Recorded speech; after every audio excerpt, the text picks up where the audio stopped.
Kecha menga promo efirda biz ham sizni ko'rgimiz keladi. Lekin uzoqdamiz, Samarqand chekka bir qishlog'idaman va bora olmayman. Pulim yo'q, bolalarim yosh, imkoniyatim cheklangan deb ketdilar.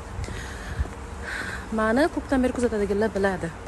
Boyni qizi emasman yoki erini puliga hashamatli uylarda yashayotgan ayol emasman. Hamma narsaga turmush o'rtog'im bilan, o'zimning harakatlarim bilan, mana shu bilimlar orqali yetib kelganimni hamma qadam-qadam ko'rib turibdi. Mana shu bilim, mana shu kasbim yordam berdi va bir paytlar men ham Qirg'iziston chegarasida turmush o'rtog'imni ishlari sabab yashar edik va juda ham vayronakor uyda yashardim. Pulim cheklangan edi.